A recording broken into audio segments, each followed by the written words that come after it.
ಸಂತೇಶಿವರ ಲಿಂಗಣ್ಣಯ್ಯ ಭೈರಪ್ಪ ಎಲ್ಲರ ಚಿತ್ತದೊಳು ಕನ್ನಡ ಸಾಹಿತ್ಯದಲ್ಲಿ ಹೊಸ ಬೆಳಕು ಮೂಡಿತು. ಭೀಮಕಾಯ ಅಲ್ಲದೆ ಹೋದರೂ ತನ್ನ ಅನ್ವೇಷಣೆಯ ಮೂಲಕ ಹೊಸ ನೆಲೆಯನ್ನ ಕಂಡುಕೊಂಡು ತನ್ನ ಆವರಣದಲ್ಲೇ ಬದುಕಿದ ಮಂದ್ರವಲ್ಲದೆ ಹೋದರೂ ಉತ್ತರಾಖಂಡವನ್ನ ಸೃಷ್ಟಿಸಿದ ಪರ್ವದ ಧರ್ಮಶ್ರೀ ಇಂದು ಎಲ್ಲ ಎಲ್ಲೆಗಳನ್ನ ದಾಟುವ ಮೂಲಕ ಮತ್ತೊಂದು ಲೋಕಕ್ಕೆ ಯಾನವನ್ನ ಹೊರಟಿದ್ದಾರೆ.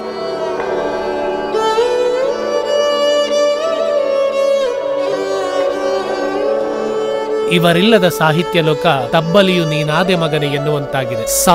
1999ರಲ್ಲಿ ಕನಕಪುರದಲ್ಲಿ ನಡೆದ ಕನ್ನಡ ಸಾಹಿತ್ಯ ಸಮ್ಮೇಳನದ ಅಧ್ಯಕ್ಷರಾಗಿದ್ದವರು. ಇವರು ಬರೆದ 25ಕ್ಕೂ ಹೆಚ್ಚಿನ ಕಾದಂಬರಿಗಳು ಬೇರೆ ಭಾಷೆಗೆ ಭಾಷಾಂತರಗೊಂಡಿವೆ.